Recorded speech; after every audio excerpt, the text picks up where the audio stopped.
The classroom was silent. Every student sat perfectly still in their seats. Some had claws, some had scales, some looked like giant insects, and some, like Doyen, looked almost human because they were human. Doyen watched Instructor Taejin walk to the front of the room. The old human teacher had gray hair and a face full of wrinkles, but his eyes were sharp. They missed nothing. Today, those eyes had a strange light in them. Doyen had seen that look before. It meant trouble was coming. The Galactic Academy sat on a small moon called Axiom Prime. Students came here from hundreds of worlds. They learned to fight together. They learned about war and peace. But most importantly, they learned about each other.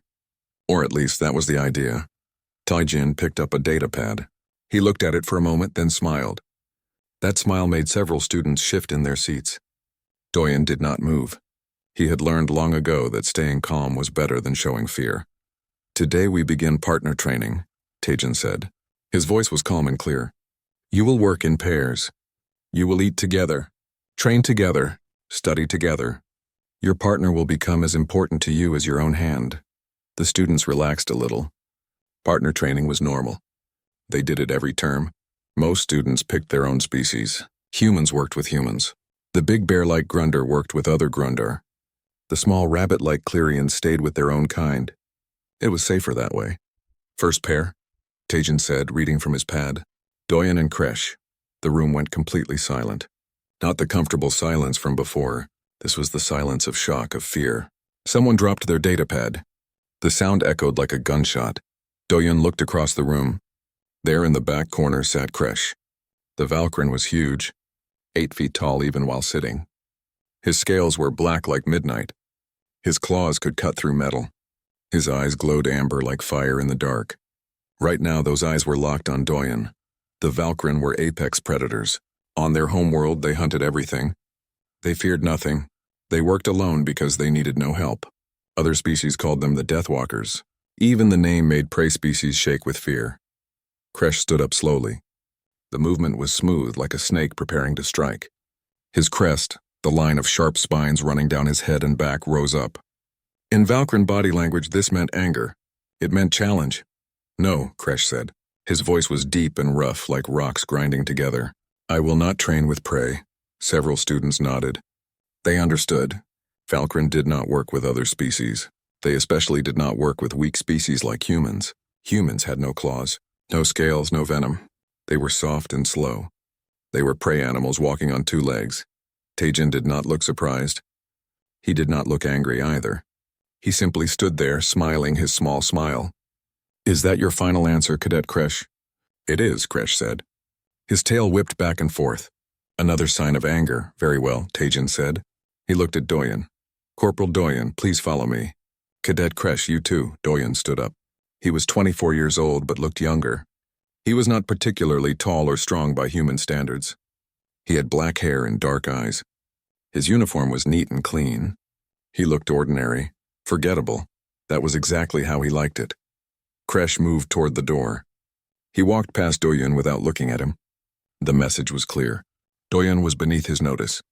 Doyen did not react. He simply followed Taejin out of the classroom. The other students watched them go. Jihoon, another human student, leaned forward in his seat. He wanted to say something, to warn Doyen, but what could he say? This was the academy. You followed orders, even when those orders seemed insane. Taejin led them through the white corridors of the academy. Their footsteps echoed on the metal floors. Other students moved out of their way, especially when they saw Kresh. The Valkyrin did not notice.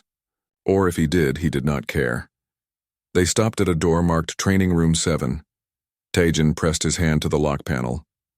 The door slid open with a soft hiss. Inside was a large empty room. White walls, white floor, white ceiling. Nothing else. Just empty space. Inside, Taejin said. Doyen walked in without hesitation. Kresh followed, his eyes constantly moving. Looking for threats. Looking for advantages. The room was about 30 feet on each side. Not large, but not small either. Your assignment is simple, Taejin said from the doorway. Stay in this room together for 6 hours. No fighting. No leaving. Just exist in the same space. At the end of 6 hours, the door will open automatically. Kresh turned to face the instructor. This is foolish. I do not need to learn to tolerate prey. Perhaps, Taejin said. Or perhaps you need to learn what prey actually is, and what it is not. Before Kresh could respond, Taejin stepped back. The door began to close. Kresh moved forward, but not fast enough. The door sealed shut with a solid thunk. Red lights appeared along the edges. Locked, sealed. No way out. Through a small window in the door, they could see Taejin's face. He was smiling. Actually smiling. Then he turned and walked away, leaving them alone. Kresh stared at the door for a long moment. Then he turned to look at Doyen. The human had already moved to the far corner of the room. He sat down on the floor, his back against the wall. He pulled a datapad from his pocket and started reading. Kresh's crest rose again. This was wrong. When a Valkyrin entered a room, other creatures should react. They should show fear. They should show submission. They should at least acknowledge the predator's presence. But this human did none of those things. He just sat there, reading, like Kresh did not exist. The Valkyrin began to pace. He moved in a wide circle around the room. His claws clicked on the hard floor. His tail swished behind him. He was marking territory, claiming space, showing dominance. Doyen did not look up from his datapad. Outside the training room, other students had gathered at observation windows. They watched in silence. Lieutenant Hyejin stood among them. She was a human xenopsychology specialist. Her job was to study how different species thought and acted. A Clerian student, a small creature with long ears and soft fur, spoke quietly. The human will die. The Valkyrin will kill him. Perhaps not today, but soon. This is cruelty, Hyejin shook her head. Watch closely. Doyen is not acting afraid because he is not afraid. That is going to confuse Kresh more than any weapon could hurt him. Why is he not afraid? The Clerian asked. Hyejin smiled slightly. Because Doyen is also a predator. Humans are predators. We just hunt differently than the Valkyrin. We are patient. We are calm, we wait, and we work together. Those are our weapons. Inside the room, an hour had passed. Kresh was still pacing. His movements were getting more agitated, more frustrated. Nothing in his life had prepared him for this. When he showed dominance, others submitted always. It was the natural order, the law of the universe, but this human just kept reading, kept ignoring him. It was like Kresh did not matter, like he was not important. For a Valkyrin, especially a young one like Kresh, this was deeply disturbing. His whole identity was built on being the top predator, being feared, being respected. Finally, Kresh stopped pacing. He moved to the center of the room and sat down. Not relaxed, not comfortable, but sitting. His amber eyes never left the human. Doyen glanced up briefly, met Kresh's eyes for just a second, then returned to his reading. Outside, Ji-hoon whispered to another human student. What is Doyen doing? The other student, a woman named Yoonji, replied softly. He is doing what humans do best. He is refusing to play the game. The Valkyrin wants him to act like prey. Doyen is showing him that humans are not prey. We never were. The first hour had been about dominance. The second hour would be about understanding. And the hours after that would change everything. Not just for Doyen and Kresh, but for every species watching. Because humanity's greatest weapon was not strength. It was not speed or claws or venom. It was something much simpler and much more powerful. It was the ability to sit calmly next to a predator and make the predator question everything it thought it knew about prey. The room was silent except for the soft click of Doyen's datapad and the occasional scrape of Kresh's claws on the floor. 6 hours suddenly seemed very long, for both of them. 3 hours had passed. Doyen was still reading his datapad. Kresh was still watching him. But something had changed in the air. The tension was different now, heavier, more dangerous. Kresh stood up suddenly. His movement was smooth and fast, like lightning. He moved across the room until he stood between Doyen and the door. His massive body blocked the exit completely. This was a classic predator move. Cut off escape. Trap the prey, force submission. Doyen looked up from his datapad. His eyes met Kresh's for exactly 2 seconds. Then he looked back down and continued reading. His hands did not shake. His breathing did not change. He showed no fear at all. Kresh's crest rose higher. His claws extended fully. On his home world, this display would make any creature flee or bow down. But the human did neither. He just sat there reading, as if Kresh was nothing more than furniture. Outside the room, more students had gathered. The observation windows were crowded now. Everyone wanted to see what would happen. Would the Valkyrin attack? Would the human finally break and show fear? The tension was so thick you could almost touch it. Lieutenant Hyagin stood at the front of the crowd. She was explaining what they were seeing to a group of non-human students. A Clerian with soft brown fur asked a question in a trembling voice. Why does the human not show fear? Is he broken? Is something wrong with him? Hyagin shook her head. There is nothing wrong with him. Look at the sensors. She pointed to a screen showing Doyen's vital signs. His heart rate is normal. His stress hormones are normal. His breathing is calm. He is not pretending to be unafraid. He actually is unafraid. A large Grundar, one of the bear-like herbivores, made a rumbling sound of confusion. But the Valkyrin is a predator. The human is so much smaller, so much weaker. How can he not be afraid? Hyagin turned to face the crowd. Her voice was soft but clear. Humans are also predators. We evolved on a world full of creatures bigger and stronger than us. We survived by being smarter, by being more patient, by working together, and most importantly, by refusing to give up. She pointed at the screen again. Look at Kresh's readings now. His stress hormones are rising. His heart rate is elevated. He is the one experiencing fear. Not fear of the human hurting him, fear that everything he believes about the world might be wrong. Inside the room, Kresh took a step closer to Doyen, then another. He was now only a few feet away. Close enough to strike. Close enough to kill with one swipe of his claws. His breathing was heavy. His amber eyes burned with frustration and confusion. Doyen set down his datapad carefully. He stood up slowly. The movement was calm, not aggressive. He looked directly at Kresh. For the first time, they were facing each other properly. The size difference was enormous. Kresh was 8 feet tall. Doyen was barely 5.5 feet. The Valkyrin could kill him in seconds, but Doyen did not look like prey. He stood straight. His shoulders were relaxed. His hands hung loosely at his sides. He was not challenging Kresh, but he was not submitting either.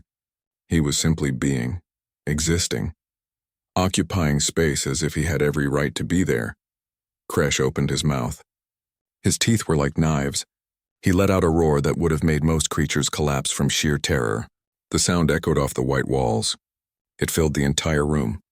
It was the sound of death itself. Doyen waited until the roar ended. Then he did something that shocked every single being watching.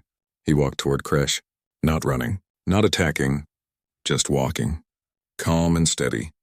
He stopped just outside of striking range and sat down on the floor again.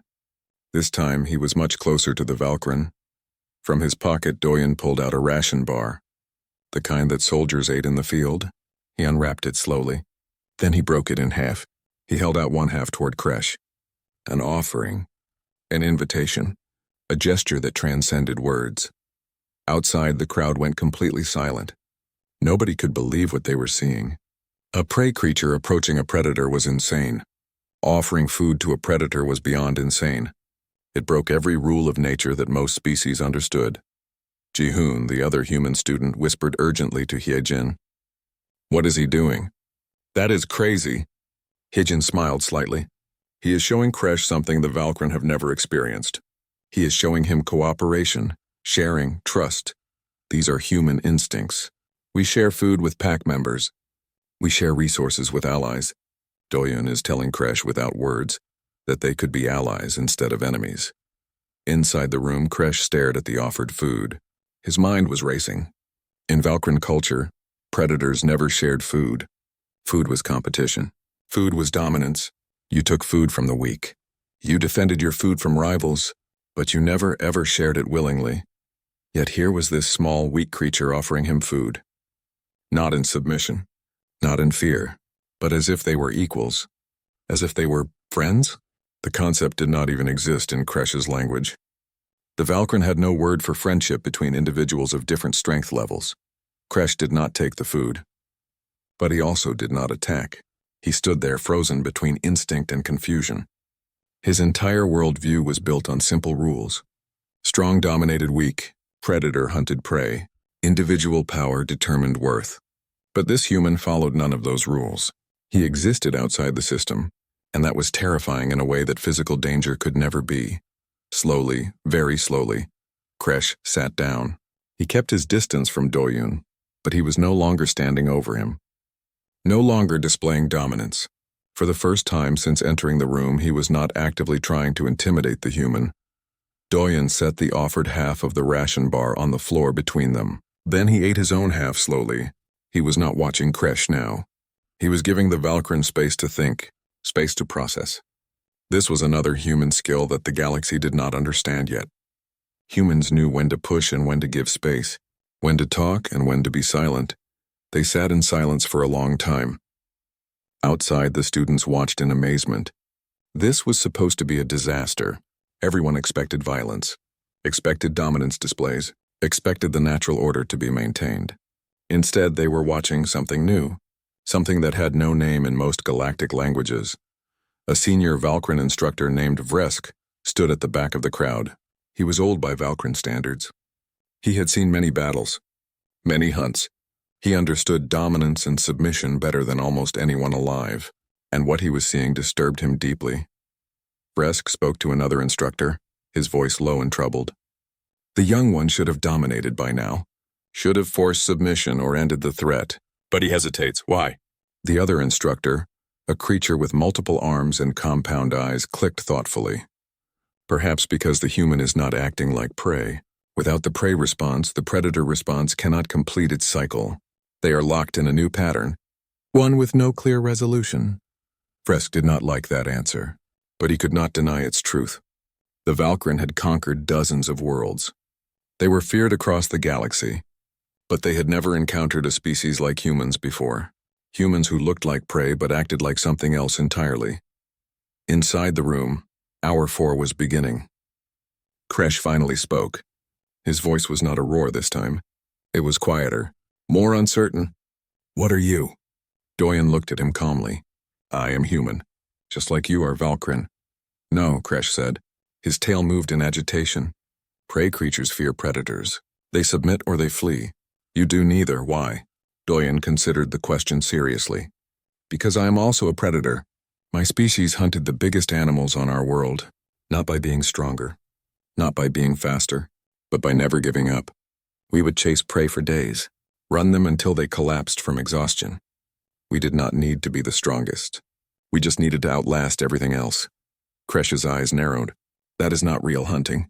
Real predators kill with strength, with speed, with power, perhaps, Doyun said. But my way worked too. My ancestors survived. They spread across the entire planet. They learned to work together because alone they were weak, but together they were unstoppable. That is the human way. We do not compete with each other. We cooperate. Kresh was silent for a long time. He was thinking, really thinking. Something was shifting in his mind, a crack in his worldview, small now, but growing outside. Lieutenant Heejin was smiling. He is starting to understand, she said softly. Kresh is beginning to see that strength comes in many forms. The Valkyrin are strong individually. Humans are strong collectively. Neither is better. They are just different. Yoonji, the other human student, nodded slowly. And if they can learn to combine their strengths, a Valkyrin's individual power plus human cooperation, that would be something the galaxy has never seen before. The hours continued to tick by. The room remained quiet. Two predators from different worlds, different philosophies, different evolutionary paths, sitting together, not fighting, not competing, just existing in the same space, and slowly, very slowly, learning that maybe the universe was bigger and stranger than either of them had imagined. 5 hours had passed. Something was wrong. Doyun noticed it first. The air in the room was getting colder. Not just a little cold, seriously cold. He could see his breath now, small white clouds forming with each exhale. Kresh noticed it too. The Valkyrin stood up quickly. His movements were slower than before, less fluid. His scales, normally smooth and flexible, were starting to look stiff. His amber eyes had lost some of their glow. Outside the room, alarms started blaring. Red lights flashed on control panels. Instructor Teijin ran to the main console. His face had gone pale. This was not part of the plan. This was not supposed to happen. Environmental system malfunction, a technician reported. Her voice was tight with fear. Training Room 7 is entering Arctic simulation mode. Temperature dropping fast. We are locked out of the override controls. Tajian slammed his fist on the console. How long until we can breach the door? 90 minutes minimum. The emergency protocols are fighting us. The system thinks this is a legitimate training scenario. Lieutenant Yejin pushed through the crowd of students. She looked at the sensor readings. Her eyes went wide. Kresh will not survive 90 minutes. Valkyrin are cold-blooded. They come from desert worlds. In 40 minutes, maybe less, he will enter torpor. His body will shut down. Inside the room, Doyen was already moving. He understood what was happening. The training exercise had become a survival situation. And Kresh was in serious danger. Humans could handle cold better than most species. They evolved in climates that ranged from burning deserts to frozen tundra. But the Valkyrin had no such adaptation. Doyen stood up and took off his thermal jacket. It was standard issue for all human students, designed to keep them warm in extreme environments. He walked over to Kresh and held it out. Kresh stared at the jacket, then at Doyen. His pupils were contracting, a sign of cold stress. His body was already starting to slow down. But he did not take the jacket. "I do not need help from prey," he said. His voice was weaker now, less certain. "This is not about pride," Doyen said firmly. "This is about survival. Take the jacket, no." Kresh's crest was barely raised now. He was using too much energy just to stay upright. In my culture, accepting help means accepting weakness. Accepting submission, Doyen moved closer. He could see Kresh starting to sway. The cold was taking him fast. "Listen to me carefully. In my culture, accepting help means you are smart enough to know when you need it. There is no shame in survival." Kresh said nothing. His body was betraying him. His legs were shaking. His breath came in short gasps. The cold was winning. Doyen did not wait for permission. He started moving around the room, gathering materials. His own jacket. The data pads. Anything made of fabric or material that could insulate. He moved quickly but efficiently. No wasted motion. This was a human in survival mode. And survival mode was where humans excelled. He chose the corner of the room farthest from the air vents, the place where cold air would reach last. He piled up the materials to create a small insulated space. Then he looked at Kresh. The Valkyrin had sunk to his knees now. His eyes were starting to close. "Kresh," Doyen said sharply. "Look at me. Listen to my voice. You are going into torpor. If that happens, you might not wake up. You need to move now." Kresh's eyes opened slightly. He looked at Doyen, really looked at him. For the first time, he saw something other than prey. He saw determination. He saw strength. Not physical strength, but something else. Something the Valkyrin had no name for. "Come on," Doyen said, gentler now. He moved to Kresh's side. He was so much smaller than the Valkyrin, but he put his shoulder under Kresh's arm anyway. "We are going to that corner, together. Can you stand?" Kresh tried to stand. His legs barely worked, but Doyen was there, supporting him, guiding him.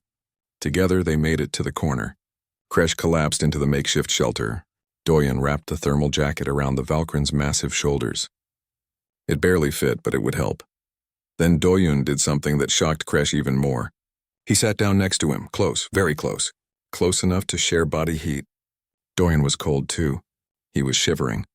But he ignored his own discomfort and focused on keeping Kresh alive. "Why?" Kresh managed to say. His voice was barely a whisper. "Why help me? I would have killed you if you showed weakness." Doyen looked at him steadily. "You are mistaking cooperation for weakness. My species conquered the deadliest planet in our star system, not by being the strongest, not by having claws or scales or venom. We did it by working together, by helping each other, by refusing to let each other die." He shifted closer, sharing more warmth. "On Earth, we have a place called Antarctica. It is the coldest place on our world. Humans went there anyway. They explored it. They survived months in darkness and cold that would kill most creatures. And they did it by working as teams, by taking care of each other." Kresh was listening. His eyes were open now, fighting the torpor, fighting to stay conscious. "But I am your enemy, your rival." "No," Doyen said firmly. "You are not my enemy. You are my training partner. And right now, you are someone who needs help. That is all that matters. If you die here, I have failed. Not as a warrior, not as a soldier, but as a human. Because humans do not leave people behind. We do not let others die when we can help them. That is what makes us strong. Outside, the crowd was completely silent. They were watching something they had never seen before. A prey creature saving a predator. Not out of fear, not out of submission, but out of choice. Out of something the galaxy was only beginning to understand about humans. Hyejin spoke softly to the students around her. This is what humans are. This is what we do. We survived our world by taking care of each other, by extending our pack bonds beyond family, beyond tribe, beyond species if necessary. Doyun is not being heroic. He is just being human. A Clerian student, the small prey creature, spoke with wonder in her voice. He risks himself for someone who might kill him later? Yes, Hyejin said. Because humans believe something very simple. If you save someone's life, you create a bond, not a debt, not an obligation, a connection. And humans are very good at making connections. Inside the room, Kresh was thinking, really thinking. His body was still cold, still shutting down. But his mind was clearer than it had been in hours, maybe clearer than it had ever been. Everything he believed was wrong. Strength was not just about physical power. Weakness was not the same as submission. And most importantly, individuals working alone were not always stronger than individuals working together. Kresh made a decision. It went against every instinct. Every lesson his species had taught him. But sometimes instinct needed to be questioned. He reached up with one clawed hand and pulled the thermal jacket tighter around himself, accepting the help, accepting the warmth, accepting the human's offer of cooperation. Thank you, he said quietly. 2 words he had never spoken to anyone outside his immediate family. 2 words that his species rarely used at all. Doyun nodded. He did not make a big deal of it, did not gloat or lecture. He just accepted the thanks and continued sharing his warmth. Continued keeping the Valkyrin alive. They sat together in silence. The cold continued. The weight continued. But something fundamental had changed. A bond was forming. Not predator and prey, not dominant and submissive, but 2 beings learning to trust each other. Learning that survival sometimes meant letting go of pride. Learning that strength came in many forms. Outside, Instructor Taejin watched the sensors. His guilt was overwhelming. He had never meant for this to happen, but he could not deny what he was seeing. In the face of real danger, Doyun had done exactly what Taejin hoped to teach. He had cooperated. He had helped. He had put another being's survival above his own comfort, and Kresh, against all expectations, had learned too. He had learned that accepting help was not weakness, that cooperation was not submission, that humans were not prey, they were something else, something new, something the galaxy desperately needed. The technicians worked frantically to bypass the door locks. 60 minutes left, then 40. Kresh was still conscious, barely, but conscious. Doyun was shivering badly now, but he did not move away, did not save himself first. He stayed right there, keeping his promise, keeping them both alive. Finally, after what felt like forever, the door locks disengaged. Emergency teams rushed in. Medical personnel swarmed around both Doyun and Kresh. They were wrapped in heated blankets, carried to the medical bay, but even as they were taken away, Kresh's eyes stayed on Doyun, watching the human who had saved his life. The human who had changed everything he thought he knew about strength and weakness. The incident was over. But its effects were just beginning. Word would spread throughout the academy, throughout the galaxy. A human had saved a Valkyrin, and the Valkyrin had accepted the help. Nothing would ever be quite the same again. 3 days had passed since the incident. Doyun sat in the medical bay reading his data pad. The doctors said he could leave any time. His body had recovered quickly. Humans were resilient that way. But he did not leave. He stayed in the chair beside another bed. Kresh's bed. The Valkyrin was recovering slowly. His body temperature had dropped dangerously low. It took time for cold-blooded species to warm up again. The medical staff was puzzled by something. They could not understand why Kresh refused to rest in his own private room. He insisted on staying in the main bay. Near Doyun, a Valkyrin doctor approached Kresh for the 3rd time that day. You should rest in isolation. It is better for your recovery. More comfortable. Kresh looked at the doctor with his amber eyes. I will stay here. The doctor looked confused. In Valkyrin culture, showing concern for non-family was strange. Showing concern for another species was almost unthinkable. Why, the human is not your kin, not your clan. He saved my life, Kresh said simply. I owe him a life debt. I will not leave until he is also cleared for duty. The doctor left, shaking his head. This was highly irregular. But then again, everything about this situation was irregular. Doyen glanced up from his datapad. You do not owe me anything. I just did what anyone would do. Kresh turned to look at him. That is not true. Most species would have saved themselves first. You did not. You chose to help me even though it put you in danger. In my culture, this creates a debt that must be repaid. Doyen set down his datapad. In my culture, friends help friends. It is not a debt. It is just what you do, friends. Kresh repeated the word slowly. It was not a concept that translated well into Valkyrin. They had words for allies, for pack members, for clan, but friendship between equals of different strengths? That did not exist in their language. Yes, Doyen said.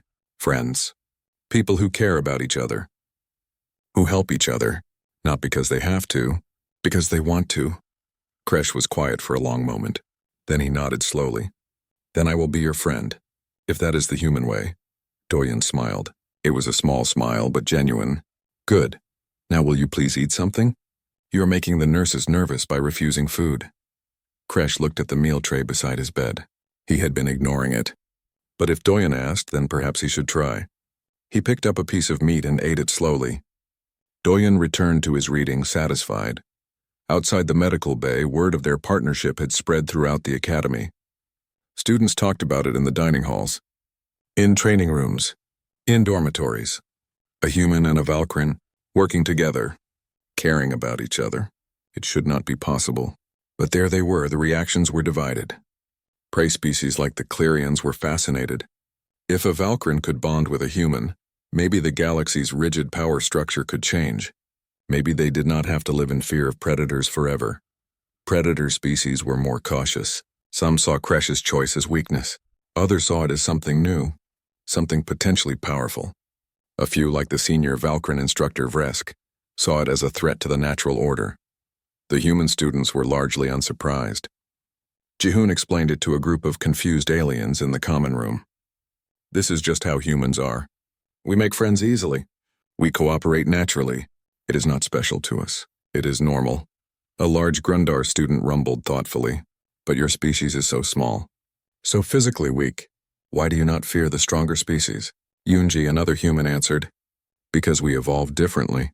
On Earth, the strongest individual did not always survive. The best team did. We learned to work together because alone we would die. Together we conquered our entire world. Size and strength matter less than cooperation and planning. The Grundar considered this. So you see Kresh not as a threat, but as a potential ally. Exactly, Yoonji said. Humans do not think in terms of predator and prey. We think in terms of us and them. And we prefer to make others part of us rather than keep them as them. It is simpler that way. This answer disturbed some species and inspired others. A species that automatically tried to make friends with everyone was either the galaxy's greatest hope or its greatest threat, depending on your perspective. On the fourth day, both Doyen and Kresh were cleared for duty. They returned to class together. When they walked into the training room, every conversation stopped. All eyes turned to watch them. The human and the Valkyrin, side by side. Instructor Taejin stood at the front of the room. His face showed relief and something else, satisfaction. His crazy plan had worked, sort of. He had not meant for them to nearly die, but they had survived. And they had learned. Welcome back, Taejin said. I trust you both have recovered? We have, Doyen answered simply. Kresh said nothing, but he moved to stand beside Doyen rather than away from him. The message was clear. They were a unit now. A team, Taejin nodded. Good, because I have a new assignment for you. Both of you will be placed in the same tactical unit for the remainder of the semester. You will train together, fight together, learn together, along with 6 other students from different species. He pulled up a roster on the main display. Your unit will include 2 Grundar, 1 Krylith, 1 Clerian, and 2 more humans. 8 species total. You will learn to function as one team despite your differences. That is the purpose of this academy. Not to make you all the same, but to teach you to work together while staying true to yourselves. Some students looked nervous. A mixed species tactical unit was difficult. Everyone had different instincts, different ways of thinking, different reactions to stress. Prey species panicked. Predator species competed. Herbivores defended. It was hard to coordinate, but Doyen and Kresh did not look nervous. They looked at each other briefly. A moment of silent communication. They had survived 6 hours locked in a room together.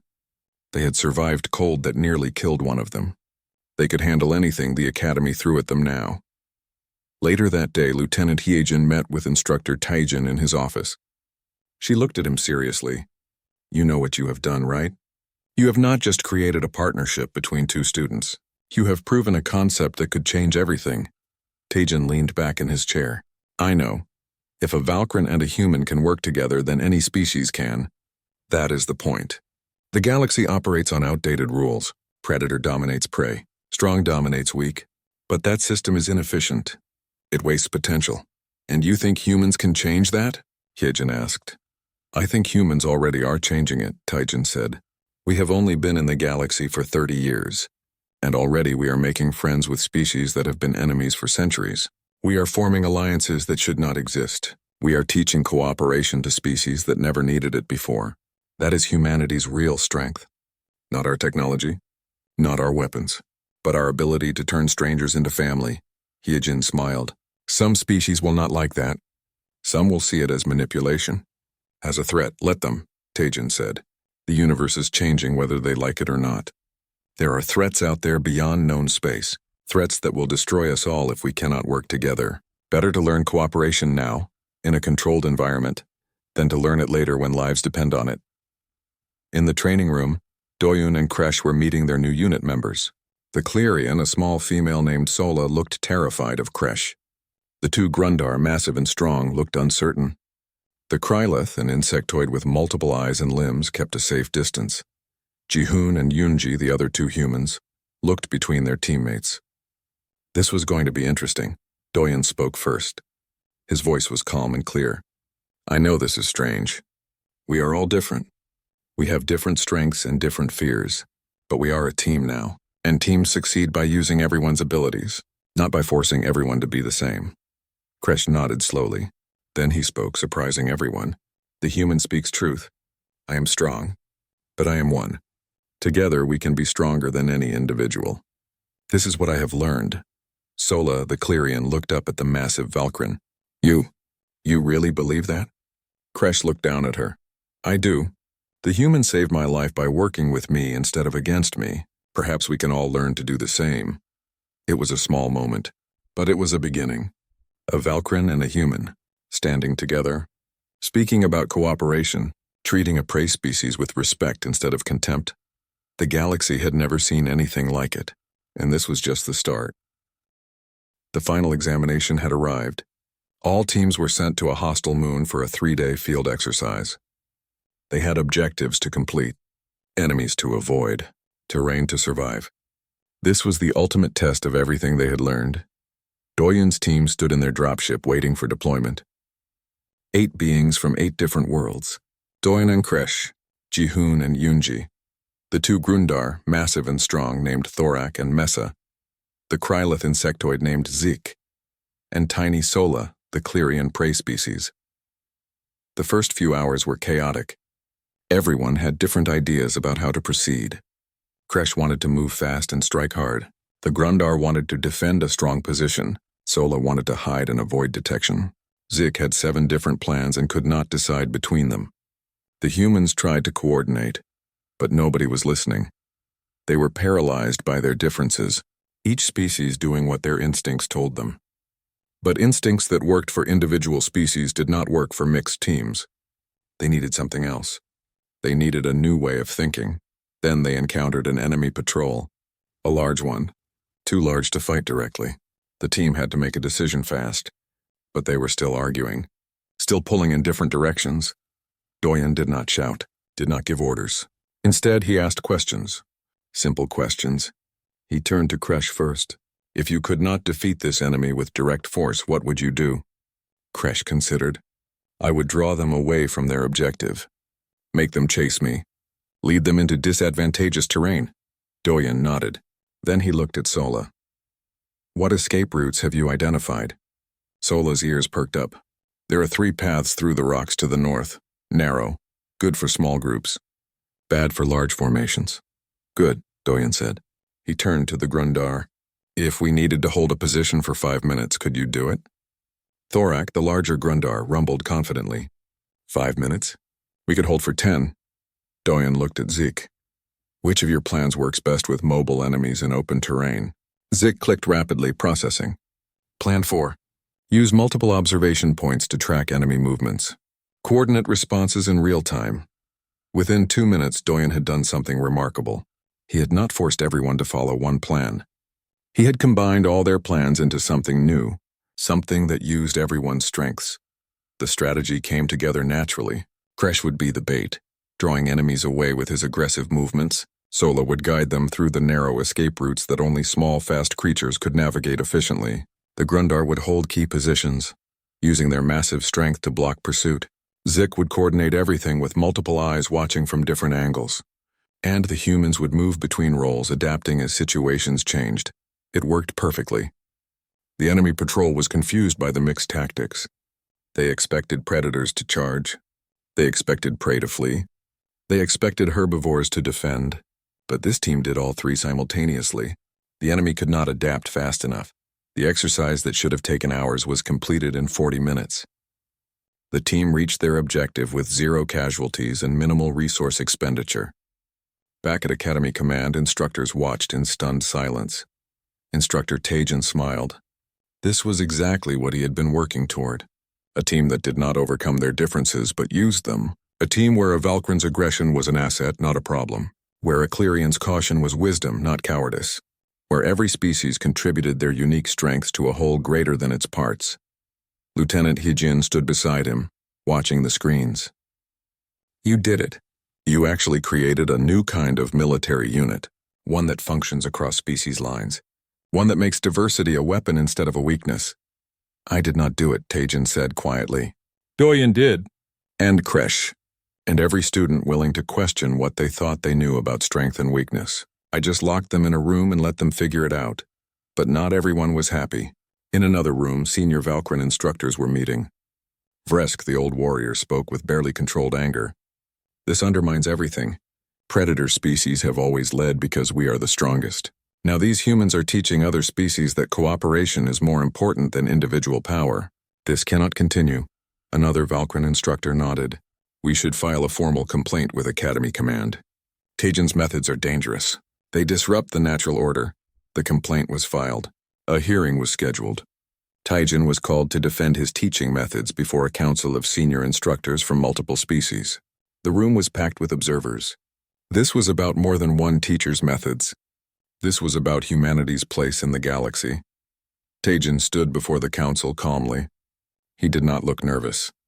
He looked prepared. I understand the concern. My methods are unconventional, but they work. And more importantly, they prepare students for the reality of modern warfare. Vresk interrupted. Reality?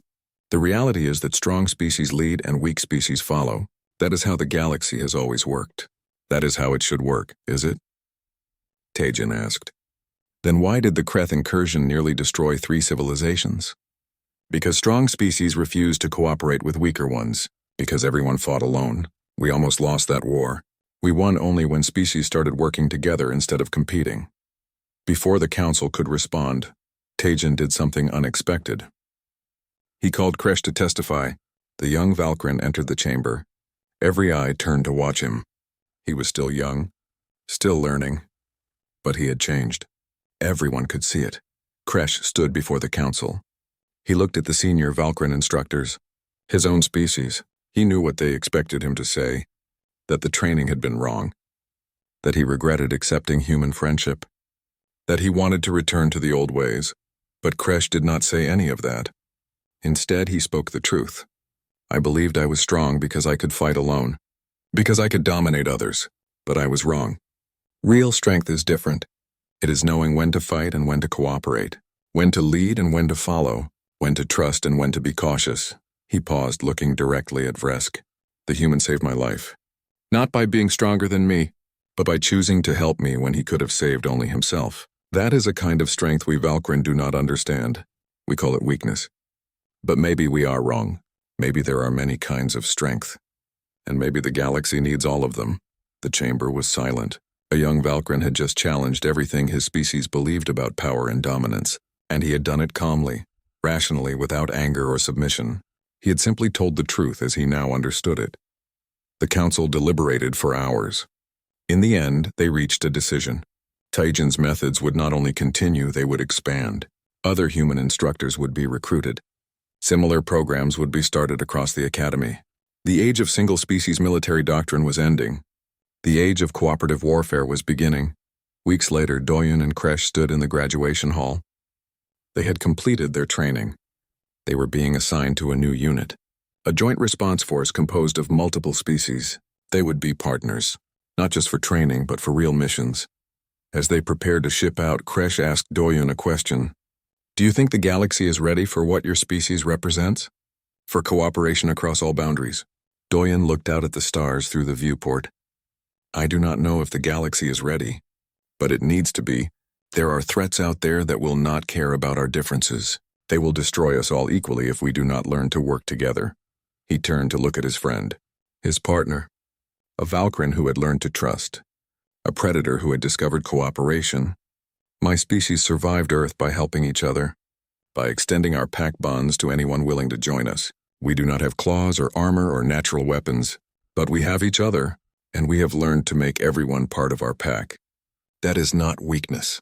That is the most powerful weapon in the universe. Kresh nodded slowly. Then I am honored to be part of your pack, to fight beside you, to learn from you. They left the academy together, a human and a Valkyrin, but also friends, partners, proof that the galaxy could change, that old hierarchies could be questioned, that cooperation could be learned even by species with no evolutionary history of it. Back at the academy, Instructor Taijin watched them go. His work was not done. There were more students to teach, more species to bring together, more partnerships to forge. The galaxy was changing slowly, one locked room at a time, one unlikely friendship at a time. And in another classroom, another instructor prepared another exercise. A young prey species student sat nervously as a predator species student was assigned as their partner. The prey species looked terrified. The predator looked confused. The instructor smiled and led them both to a training room. As the door closed behind them, locking them in together, the instructor's grin widened. The same grin Taijin had worn weeks ago.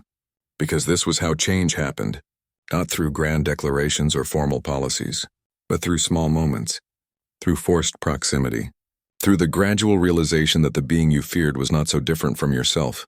The galaxy was learning, slowly but surely, learning that humanity's greatest gift was not their technology or their tactics. It was their stubborn, persistent, nearly irrational belief that anyone could be a friend.